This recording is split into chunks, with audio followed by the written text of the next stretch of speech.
Good morning students, कैसे हैं सारे के सारे मेरे प्यारे बच्चे। सब आराम से घर में एंजॉय कर रहे हैं और काम भी कर रहे हैं। वेरी गुड, बहुत अच्छे से रिस्पांस भी दे रहे हैं। बेटा, आपको मालूम है कि हम लोग लॉकडाउन पीरियड में हैं, कुछ और कर नहीं सकते। We have to be connect with each other. हमें कुछ समय तक इसी तरह से पढ़ाई करनी पड़ेगी and I am trying to my best. मैं अपनी तरफ से पूरी कोशिश कर रही हूँ कि आपको कोई प्रॉब्लम ना हो। और मैं साथ साथ मैं आपको जैसे ही लेसन कंप्लीट होता है उसका पीपीटी भी मैं आपको भेज देती हूँ ताकि आपके नोट्स भी बनते रहें। अदरवाइज अगर फिर भी कोई प्रॉब्लम होती है तो आप मुझे कभी भी कांटेक्ट कर सकते हैं। आप मेरे पर्सनल नंबर पे मुझे डाउट पूछ सकते हैं, वॉइस मैसेज कर सकते हैं, कैसे भी आप करके जैसे भी आपको इजी लगे आप मेरे को कांटेक्ट कर सकते हैं। ठीक है, तो ये आपका सेकेंड बुक का जो फर्स्ट चैप्टर है पॉपुलेशन का, that is related to India. ये पहले हमने वर्ल्ड पॉपुलेशन के बारे में पढ़ा है, लेकिन अब इस चैप्टर में हम इंडिया की पॉपुलेशन के बारे में पढ़ रहे हैं। तो उसी का कंटिन्यूटी में सेकेंड पार्ट है जो आज हम करेंगे। तो नाउ नेक्स्ट टॉपिक जो है हमारा, इसमें है growth of population. As you know what is the meaning of growth of population. Growth means change of numbers.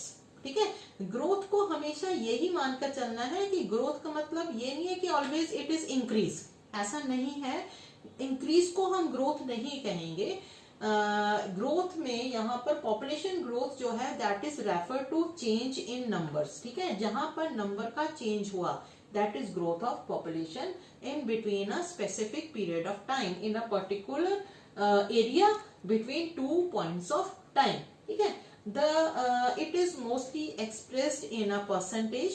ठीक है, पॉपुलेशन ग्रोथ हैज 2 कंपोनेंट्स। जैसे कि आपने वर्ड में पढ़ा है वी हैव 3 कंपोनेंट्स। यहाँ पर दोनों को कंपोनेंट्स को इकट्ठा कर दिया है, नेचुरल, ठीक है, एंड इंड्यूस्ड। नेचुरल का मतलब हो गया आपका birth rate and death rate, दोनों को हमने नेचुरल वर्ड दे दिया। फर्स्ट पॉइंट क्या कर दिया है इसमें, इंडिया वाली बुक में क्या किया है, natural means birth rate and death rate, and induced का मतलब है माइग्रेशन। ठीक है, इन migration and out migration. Is it clear? While the natural growth is analyzed by assessing the crude birth and death rates, वो आपको measurements मैंने आपको already world वाली किताब में बताया है कि कैसे इसको मेजर करना है ना। तो ये कुछ कंपोनेंट्स हैं जो कि ग्रोथ ऑफ पॉपुलेशन को शो करते हैं। ये हमारा ग्रोथ ऑफ पॉपुलेशन है। देखिए, density is different, distribution is different and growth is different. अब यहाँ पर अगेन यू सी कि बिहार जो है यहाँ पर ग्रोथ ऑफ पॉपुलेशन ज्यादा दिखाई है, अबव 25, यानी कि हाईएस्ट ग्रोथ कहाँ पर चल रही है, बिहार, मेघालय, अरुणाचल प्रदेश, अरुणाचल प्रदेश। ठीक है, अब अगर हम पिछले लेसन में पॉइंट में देखें तो लोएस्ट पॉपुलेशन जो है वो कहां पर है, अरुणाचल प्रदेश में, लेकिन यहाँ पर हाईएस्ट ग्रोथ ऑफ पॉपुलेशन जो है वो कौन से, इन 3 स्टेट्स में दिखा रही है अकॉर्डिंग टू डाटा 2001 एंड 2011 के अकॉर्डिंग। तो ये चीजों को आपने ध्यान करना है और ऐसे ही आपने इसको लर्न भी करना है। अब this is the very important and this portion is come mostly in a 5 marks question and sometimes it is come in a invited comma statement questions also. Growth rate of population in India over last 1 century, यानी कि last 100 years में जो हमारा population का growth है उसका क्या trend रहा है ना, किस तरह से वो उसकी इंक्रीज हुआ है, डिक्रीज हुआ है, अगर इंक्रीज हुआ है तो क्या रीजंस थे और उसके क्या फैक्टर्स थे, ये सब हम इसमें स्टेज वाइज पढ़ेंगे। और ये क्वेश्चन भी आपने स्टेज वाइज ही अटेम्प्ट करना है। ओके, फेज वाइज है ना, फेज 1 में स्टेज 1। ठीक है, अब यहाँ पर आप थोड़ा सा डेमोग्राफिक ट्रांजिशन को माइंड में बनाकर आप जब इसको याद करेंगे दैट इज अ बेसिक। जो डेमोग्राफिक ट्रांजिशन थ्योरी जो आपने पढ़ी है वो बेसिक है, वो ही थ्योरी यहाँ पर भी अप्लाई हो रही है। अगर हम देखें तो हम स्टेज वाइज, अगर हम फेज वाइज देखते हैं, फेज वन जो है, जो फेज वन है वो 1901 से लेकर 1921 का, इंडिया की बात कर रहे हैं हम, 1901 से 1921, ये कौन सा फेज था? This is the period of stagnant and stationary period या फेज, यानी कि पॉपुलेशन ना ज्यादा बढ़ रही थी ना ज्यादा घट रही थी, आराम से इजीली धीरे धीरे बढ़ती जा रही थी, यानी कि स्टेगनेंट है, जितने पैदा हो रहे हैं उतने ही मर भी रहे हैं। हम सीधी सी इसलिए मेन लैंग्वेज में वी कैन से दिस, क्यों? क्योंकि लिटरेसी रेट भी, अब इसका रीजन क्या था? अब इसमें क्या, birth rate and death rate were high, ठीक है, बर्थ रेट ज्यादा ही जन्म लेने वाले भी थे, ज्यादा ही मरने वाले भी थे, ठीक है, तो दोनों का रेट जो था, रेट इंक्रीज लो, ठीक है, ये दोनों का एक तरह से बराबर सा ही चल रहा था। Because what are the reason behind this? Poor health and medical services, ठीक है, उस समय क्या था, हमारे पास सैनिटेशन नहीं था, हेल्थ फैसिलिटीज नहीं थी, हेल्थ प्रॉब्लम्स थी, लार्ज नंबर ऑफ पीपल को खाना ही नहीं मिलता था, इनसफिशिएंट फूड सप्लाई था, ठीक है, बेसिक नेसेसिटीज नहीं थी, तो ये सारे रीजंस के कारण हाई बर्थ था एंड हाई, मतलब हाई बर्थ रेट भी था और हाई डेथ रेट भी थी। कौन से पीरियड में? 1901 एंड 1921। जब आप इसको लिखेंगे तो you have to highlight this year 1901 and 1921, ठीक है। नेक्स्ट फेज, जो सेकेंड फेज इंडिया का आया, वो कौन से डेकेड्स में था? This is 1921 and 1951। जो ये पीरियड था, इस पीरियड को हम कहेंगे स्टेडी पॉपुलेशन ग्रोथ, यानी कि अब धीरे धीरे पॉपुलेशन इंक्रीज होनी शुरू हो गई थी। यहाँ पर पॉपुलेशन जो है वो उसका ग्रोथ चेंज होना शुरू हो गया था, ठीक है। ओवरऑल इंप्रूवमेंट, अब इसमें क्या होगा? What are the reasons? Reason है हेल्थ सैनिटेशन जो है वो धीरे धीरे इंप्रूवमेंट की ओर बढ़नी शुरू हो गई। अब जब हेल्थ कंडीशंस बढ़नी शुरू हुई तो मोर्टेलिटी रेट जो है वो धीरे धीरे घटना शुरू हो गया। बर्थ रेट नहीं घटा अभी, इज इट क्लियर? ठीक है, तो birth rate as it is ही रहा, लेकिन मोर्टेलिटी रेट धीरे धीरे नीचे होना शुरू हो गया। इसके साथ साथ better transportation and communication system भी इम्प्रूव हो गया, ठीक है। उस समय हमारा 1947 के टाइम पे हमारा देश भी आजाद हुआ था, और साथ में ही अंग्रेजों ने बहुत सारे एरियाज में, जो ब्रिटिशर्स थे, उन्होंने क्या किया था, हमारा ट्रांसपोर्टेशन सिस्टम में काफी सारा बदलाव लाए थे, यानी कि रेलवे ट्रैक्स जो है वो बहुत ज्यादा बढ़ाए गए थे। Is it clear? तो उससे क्या हुआ कि जो हमारी बेसिक नेसेसिटीज वाली चीजें थी वो इजीली अवेलेबल होती चले गई, यानी कि वो रिसोर्सेज जो हैं वो लोगों तक आसानी तक पहुंचने शुरू हुए, ठीक है। तो यहाँ पर क्या हुआ, बर्थ रेट रिमेन हाई, जैसे मैंने पहले बताया बर्थ रेट हाई ही रहा, लेकिन मोर्टेलिटी रेट जो है वो धीरे धीरे घटना शुरू हो गया। लेकिन एक इफेक्ट और यहाँ पर आया, इसलिए ज्यादा इंक्रीज नहीं हुआ बर्थ, मतलब पॉपुलेशन में ज्यादा बदलाव नहीं देखा गया। उसका रीजन था impressive backdrop of great economic depression and world war 2। उसी दौरान वर्ल्ड वॉर 2 भी था, जिसके कारण काफी जनसंख्या जो है उसका ड्रॉप डाउन हुआ, घटी, और साथ में ही हमारा एक ग्रेट इकोनॉमिक डिप्रेशन, एक ग्रेट इकोनॉमिक डिप्रेशन मतलब है कि इकोनॉमी जो है वो डाउन चले गई थी, ठीक है। तो this is the second phase. Now come to the third phase. Now third phase कौन से डेकेड्स में? इट इज इन 1951 टू 1981, ठीक है। This is the drastic change. ये इस पीरियड को हम पॉपुलेशन एक्सप्लोजन भी कहते हैं, ठीक है। विस्फोट हो गया पॉपुलेशन, जनसंख्या बहुत तेजी से बढ़नी शुरू हो गई, ठीक है। That is called, that word is use, population explosion in India. And what are the reason behind this? कि यहाँ पर इन डेकेड्स में 1951, 1981 में क्यों इतना ज्यादा पॉपुलेशन इंक्रीज हुआ? उसका रीजन क्या था? Rapidly fall in the mortality rate. Rapidly, बड़ी तेज गति से जो डेथ रेट था वो डिक्रीज हो गया, ठीक है। अब डेथ रेट डिक्रीज होने का रीजन क्या है? मैंने ऑलरेडी पीछे आपको बताया है, मेडिकल फैसिलिटीज बहुत ज्यादा हमारी आ गई थी, ट्रांसपोर्टेशन हमारा अच्छा हो गया था, कम्युनिकेशन, फूड सप्लाईज अच्छी हो गई थी, सैनिटेशन अच्छी हो गया था, तो मोर्टेलिटी रेट अचानक से बड़ी तेजी गति से इस दौरान जो है वो क्या हुआ? नीचे चला गया। मतलब मॉर्टेलिटी रेट जो है वो बहुत घट गया। But whereas fertility rate का मतलब क्या है, बर्थ रेट, वो एज इट इज ही हाई रहा, वो पीक पे रहा, यानी कि जन्म लेने वाले तो ज्यादा थे और मरने वाले जो थे वो कम हो गए। तो नंबर ऑफ पीपल इंक्रीज हो गए बड़ी तेजी से, नंबर ऑफ पीपल जो पॉपुलेशन है वो बहुत ज्यादा बढ़ती चलेगी। अब again what are the reasons, यहाँ पर भी कुछ रीजंस देख लेते हैं। डेवलपमेंट एक्टिविटीज बढ़ गई, हमारा लाइफस्टाइल बहुत अच्छा हो गया, सेंट्रल प्लानिंग जो आ गई हमारी, बहुत तरह की हम प्लान्स, इकोनॉमी प्लान्ड हो गई हमारी, ठीक है। लिविंग स्टाइल हमारा इंक्रीज हो गया, हमें कंफर्ट जोन में हम लोग आ गए, एंड लार्ज पीपल का लिविंग स्टैंड अप हो गया, ठीक है। तो ये सारे रीजंस के कारण पॉपुलेशन बड़ी तेज गति से इंक्रीज हुई। कि उसी दौरान ये देखिए पीरियड कौन सा है, 1951 1981, यानी कि इस दौरान there are number of lakhs of refugees also come in our India, ठीक है। ये रिफ्यूजीज कौन थे, इंटरनेशनल माइग्रेशन, बाहर से हमारे देश में आने वाले, जो बाहर की कंट्री से आने वाले थे, जो सराउंडिंग हमारे नेबर्स थे, वो बड़ी तेज, बहुत ज्यादा पॉपुलेशन उनकी as a form of refugee Bharat आ गए, जिसमें टिबेटन्स थे, बांग्लादेशीज थे, नेपालीज थे, और इवन पाकिस्तान से भी बहुत हाई ग्रुप जो है वो हमारे एज ए रिफ्यूजी भारत आया, ठीक है, इन लैक्स ऑफ पीपल। उसके कारण भी हमारी पॉपुलेशन इंक्रीज हुई। Now this is the fourth and last phase, this is 1981 से लेकर अभी तक का समय, ठीक है।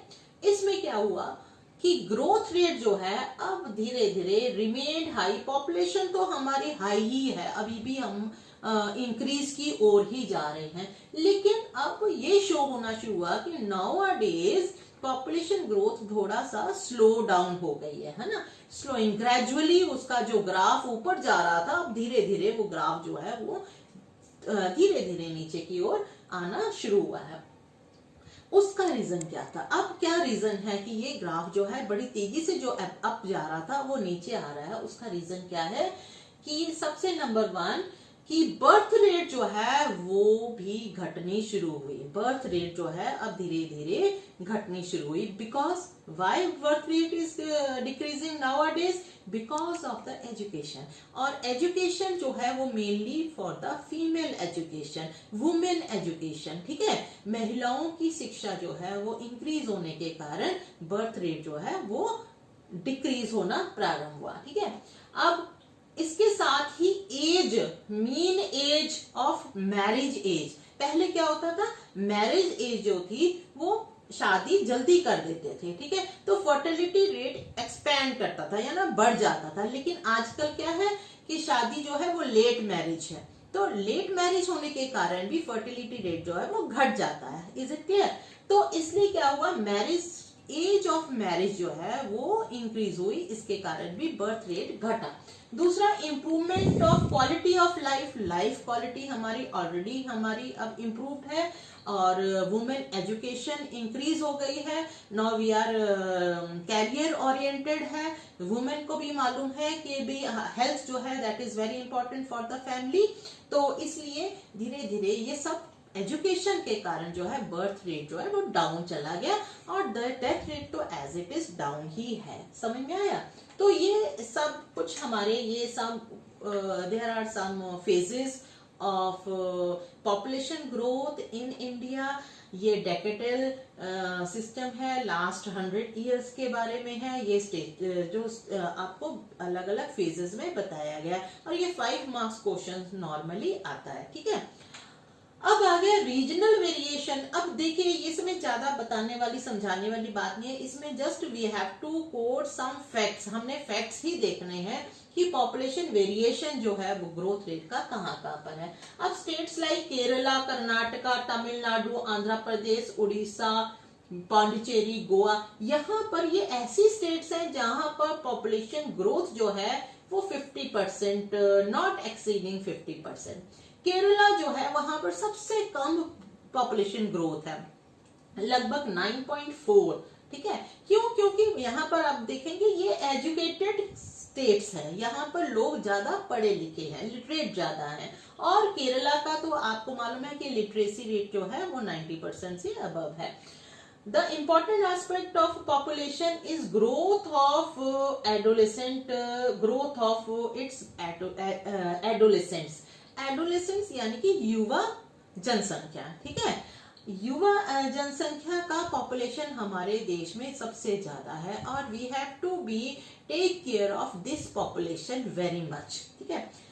अब चैलेंजेस ऑफ एडोलेसेंट्स, हमारी एक ये बहुत बड़ी चैलेंज है हमारे देश में, because we have a maximum number, हमारे पास इस ग्रुप का नंबर सबसे ज्यादा है, ठीक है, और उसको ही हमने सबसे ज्यादा संभाल कर रखना है। तो there are so many challenges in our country. आपको मालूम है हमारी कंट्री जो है वो डेवलप्ड नेशन है, डेवलपिंग नेशन है, डेवलप्ड नहीं है। There are so many challenges about for the this adolescent जो बच्चे हैं, इसकी क्या क्या है।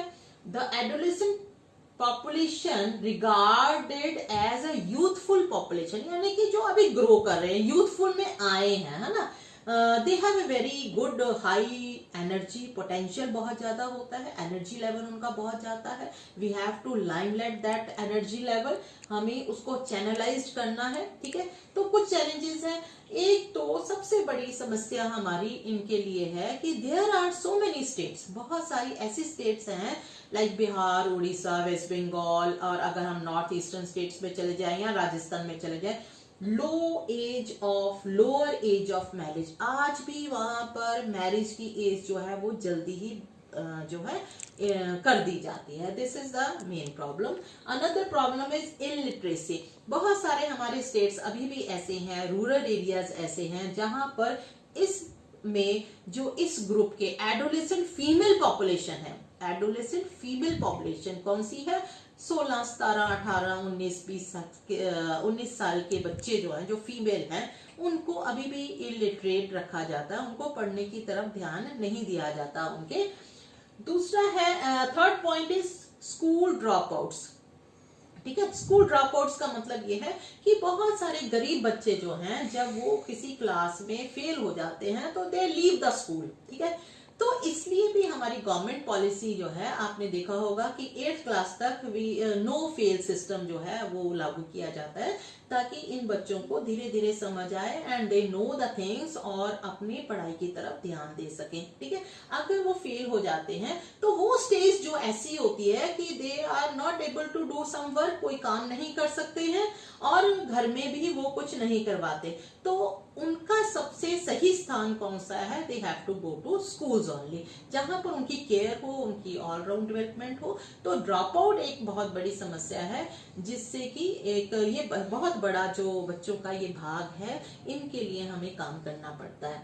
Next is low intake of nutrients. आपको मतलब है हमारे देश में बहुत पुअर पॉपुलेशन है, तो ये बच्चों के पास फूड जो है वो अच्छी क्वालिटी का नहीं आता, तो वो न्यूट्रिएंट्स जो है वो अच्छे से नहीं मिलते, तो वो माल न्यूट्रिएंट्स रह जाते हैं, ठीक है। और इस माल न्यूट्रिशन के कारण ही जो maternal mortality rate of adolescent mothers हो जाता है, यानी कि अब आपको मैंने देखो ये कनेक्टिविटी है, लोअर एज ऑफ मैरिज हुआ, किसी गर्ल का जो छोटी एज में मैरिज हुआ, तो उसका मैटरनिटी मोर्टेलिटी रेट जो है वो ज्यादा है, यानी कि जब वो मदर बनेगी तो उसके शरीर में इतनी खुराक नहीं है कि वो एक बच्चे को संभाल सके, तो उसकी डेथ्स जो है वो ज्यादा हो जाती हैं, ठीक है। तो this is the high rate है। अभी भी बहुत सारे हमारे गांव हैं, यहाँ पर रूरल एरियाज हैं, same states like Bihar, West Bengal, Orissa, north eastern states and some parts of Madhya Pradesh also. तो ये स्टेट्स ऐसी हैं, या राजस्थान को ले लो, रूरल इंटीरियर एरियाज में चले जाइए, ट्राइबल एरियाज में चले जाइए, झारखंड एरिया है, तो ये यहाँ पर इस तरह की प्रॉब्लम्स बहुत ज्यादा है। Another is high rate of HIV and AIDS infections, ठीक है। तो ये छोटे बच्चे जो हैं, जब ये दे ड्रॉपआउट्स हो जाते हैं, तो इनकी ये प्रॉब्लम्स भी आ जाती हैं। Another is physical and mental disability. अब जब उनको माल न्यूट्रिशन है, न्यूट्रिशन नहीं मिल रहा है, उनको स्कूल नहीं जा पा रहे हैं, तो रिटार्डनेस आ जाती है या मेंटल डिसेबिलिटी हो जाती है, यानी कि ब्रेन जो है उनका प्रॉपरली ग्रोथ नहीं करता। ठीक है, इसी के साथ यही बच्चे, जब ये बच्चे कुछ काम नहीं कर पाते, they indulge in drug abuse and alcoholism. ठीक है, यही बच्चे जब इनको कहीं पर कोई काम नहीं है, खाली घूम रहे हैं, तो they involve in drug abuse, यानी कि ये कई तरह के नशे लेना शुरू कर देते हैं और शराब भी पीना शुरू कर देते हैं। This is another step. अब जब ये काम करते हैं तो they go into the juvenile delinquency. Juvenile delinquency यानी कि क्राइम में इन्वॉल्व हो जाते हैं, अलग अलग अपराधों में भी ये इन्वॉल्व हो जाते हैं। और एक ये बहुत बड़ी प्रॉब्लम है, क्योंकि this is a very big population percentage of India, जिसको हमने बहुत ही ध्यान से चैनलाइज करके इनको सही रास्ते में लेके जाना है। तो we have to make some policies for them to meet all these challenges of adolescence. Okay, अब चैलेंजेस आपने पढ़ लिए, अब गवर्नमेंट क्या स्टेप्स लेती है। अब इन बच्चों के लिए हमने maximum steps which is taken by the government, that is first they have launched national youth policy. ये 2003 में लॉन्च हुआ था, इसी को ही आगे करके 2014 में अगेन इसको लॉन्च किया गया, दैट इज कॉल्ड NYP। ठीक है, नेशनल यूथ पॉलिसी। इसमें क्या क्या स्टेप्स लिए हैं गवर्नमेंट ने। First of all, impart proper education to adolescent states, यानी कि जो एडोलेसेंट बच्चे हैं उनके लिए प्रॉपर अच्छे से एजुकेशन सिस्टम उनको प्रोवाइड किया जाए, उनकी एक्सेसिबिलिटी हो, वहां तक उनकी पहुंच हो, ताकि वो वहां पर पढ़ सके। Proper utilisation of their talent. These children have very talented, they may be talented in a drawing or in a constructive work or in a vocational things, बहुत सारी चीजों में उनका टैलेंट होता है, तो उनके टैलेंट को अच्छे से ब्रश अप करना, उनके टैलेंट को और अच्छे से संभालना और डेवलप करना। ये पॉलिसी जो है वो डिजाइन करती है कि इन बच्चों की ओवरऑल डेवलपमेंट हो। ठीक है, चारों तरफ से, यानी कि को करिकुलर एक्टिविटीज भी हो, खेल कूद भी हो, पढ़ाई भी हो, this is called all overall development. ठीक है, we have to make them responsibility, take responsibility, enable them to take responsibility towards constructive development. ठीक है, यहाँ पर क्या है कि इनको ऐसे काम में लगाना ताकि उनको कोई अच्छा काम, देश के लिए कुछ अच्छा काम कर सके, समाज के लिए कुछ अच्छा काम कर सके। And they have to reinforcing the quality of patriotism, देशभक्ति, देश के लिए उनमें एक जज्बा हो, और they have to be become a responsible citizens of the country. Okay, तो these are some steps taken by the schools and as well as government. Now next topic is population composition. ठीक है, अब population composition का भी आप एक chapter पढ़ चुके हैं वर्ल्ड वाली बुक में से। अब इसमें हम इंडिया के कॉन्टेक्स्ट में लेके, there are so many characteristics we can say of population. These are the so many characteristics like age and sex, place of residence, ethnic characteristics, tribes, language, religion, martial status, literacy, education, occupational characteristics। ये सारे के सारे जो characteristics हैं, ये अलग अलग तरह की composition। लेकिन we have to take some little bit, कुछ ही हम इसमें से जो आपके सिलेबस पे हैं, हम उन्हीं कैरेक्टरिस्टिक्स को लेंगे। सबसे पहले आ गया आपका रूरल अर्बन कंपोजिशन, यानी कि गांवों में रहने वाले स्टेट्स में कितने लोग हैं और शहरों में रहने वाले कितने हैं, उनका कंपोजिशन क्या है। अगर हम देखें तो अगर पूरा इंडिया अगर हम देखते हैं तो 68%, ऑलमोस्ट 68.8% जो है वो total population lives in a village according to 2011 data. Bihar and Sikkim ये ऐसी स्टेट्स हैं जहां पर रूरल पॉपुलेशन ज्यादा है। ठीक है, यहाँ के स्टेट्स में maximum people are living in a rural population. Goa, Maharashtra ऐसा स्टेट है जहां पर थोड़ी सी हाफ पॉपुलेशन से थोड़ी सी ज्यादा जो है वो विलेजेस में रहती है। अर्बन पॉपुलेशन अगर हम देखते हैं तो ऑल ओवर वर्ल्ड में ऑल ओवर इंडिया में 31.16% क्या है, अर्बन पॉपुलेशन है, ठीक है। तो this is the data facts of a rural and urban population composition in India. Next is linguistic composition. Linguistic यानी कि लैंग्वेजेस, हमारे देश में कितनी लैंग्वेजेस बोली जाती हैं? मैक्सिमम आपको मालूम है we have to speak in Hindi, है ना। हिंदी हमारी मातृभाषा भी हम कहते हैं, हमारे देश की राजभाषा है। तो फिर भी हमारे देश में देयर आर जो हमारा कॉन्स्टिट्यूशन है वहां पर 22 लैंग्वेजेस जो हैं वो शेड्यूल्ड हैं, यानी कि सूचीबद्ध है। और देयर आर सो मैनी बोलियां, डायलेक्ट्स जो हैं, देयर आर 500 से ज्यादा डायलेक्ट्स जो है वो बोले जाते हैं। हिंदी जो है that is the highest percentage, Hindi बोलने वालों की संख्या सबसे ज्यादा है। और सबसे कम संख्या जो है वो है, smallest language group is Sanskrit, Bodo, Manipuri.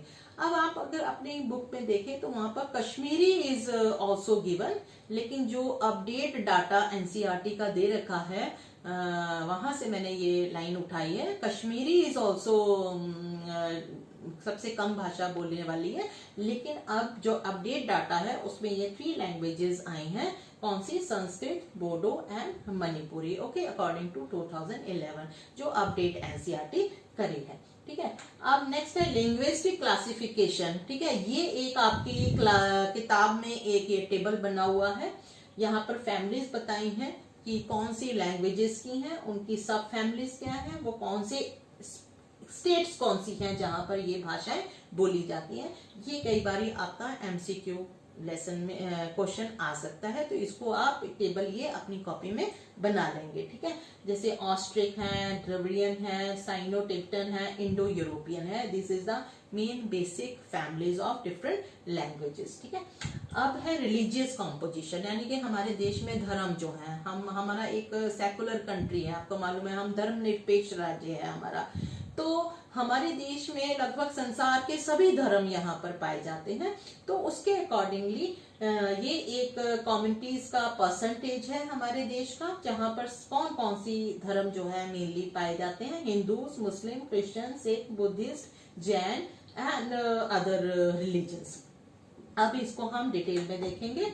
सबसे पहले हिंदूज का मेजर पॉपुलेशन है, लगभग इट इज 70 to 90% जो है हिंदूज हैं, they are following the religion of Hindu. और कहाँ पर है?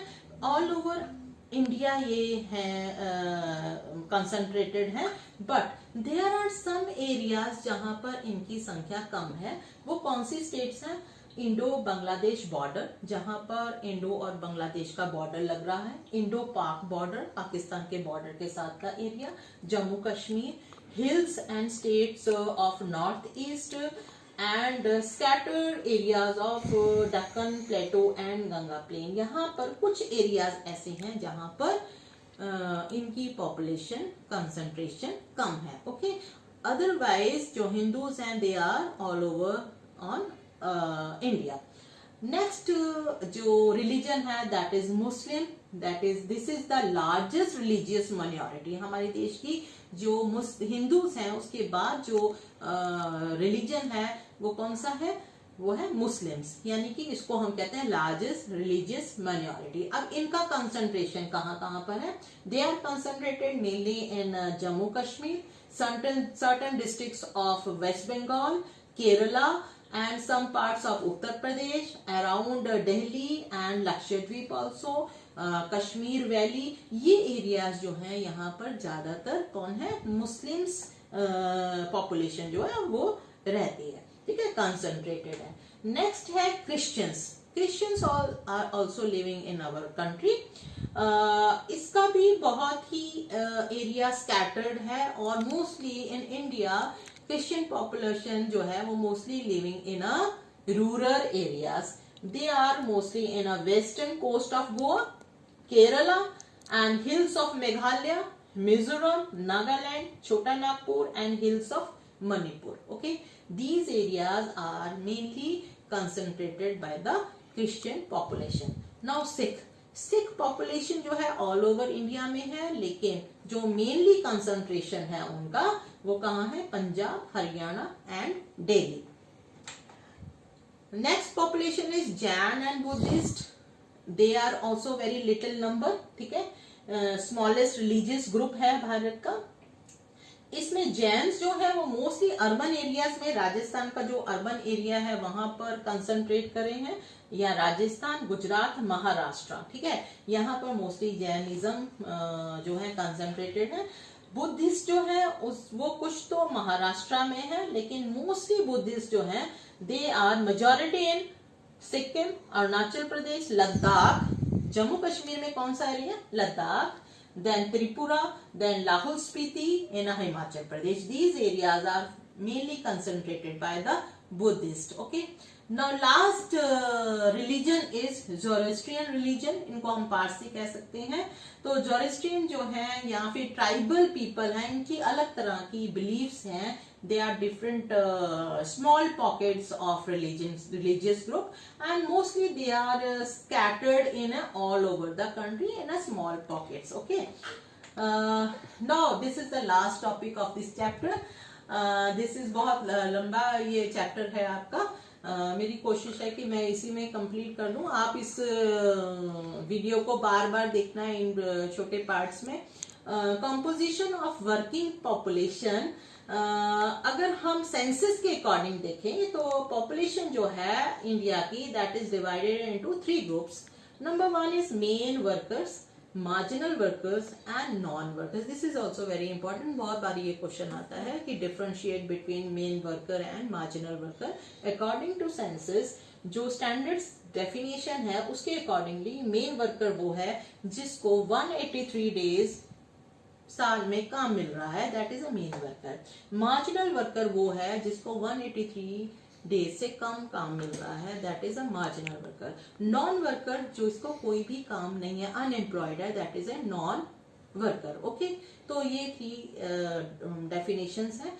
इसी तरह से जो सेंसस ने ऑक्यूपेशनल कैटेगरीज बनाई हैं वो है cultivators, agricultural laborers, household, industrial workers and other workers.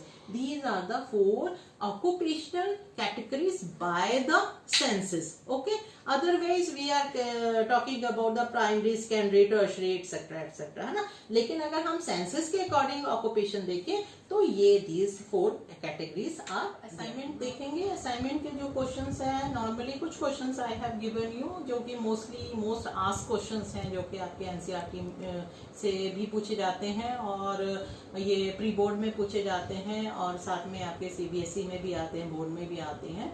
तो ये कुछ क्वेश्चंस हैं। Describe growth of population in India over last 1 century stage wise, ये हमने डिस्कस कर लिया है। फेज स्टेज मैंने यहाँ लिखा है, इसको फेज वाइज भी कर सकते हो। ओके, ये करेक्ट चाहे आप कर लेना। Make a table of classification, एक ये आप टेबल बनाएंगे जो आपका एनसीईआरटी की बुक में ही दे रखा है। एक differentiate between main workers and marginal worker, ये कई बार क्वेश्चन पूछा जाता है, इसका डिफरेंशिएट करना है। And smallest language group in India, ये आपने लिखना है।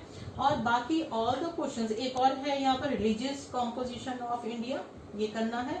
और all the questions of NCERT, don't left any question. Okay, सारे क्वेश्चन एमसीक्यू जो हैं, शॉर्ट क्वेश्चंस हैं, डिटेल क्वेश्चंस हैं विद मैप वर्क। ओके, ये सारा आपने करना है। और एक आपको एक प्रैक्टिस करनी है, वो है इंडिया की स्टेट जो हैं। अब एक एक बच्चे को स्टेट्स आनी चाहिए कि झारखंड कहाँ पर है, छत्तीसगढ़ कहाँ पर है, मिजोरम कहाँ है। तो ये स्टेट वाला जो मैप है एक बार दोबारा से बाय हार्ट उसको लर्न कर लीजिए कि स्टेट्स कहाँ कहाँ पर है, क्योंकि मेरे को मालूम है कि अभी भी आपकी क्लास में कुछ बच्चे ऐसे हैं जिनको स्टेट्स में आप कंफ्यूज हो जाते हैं। तो ऐसा ना हो बेटा, तो ये बहुत ज़रूरी है।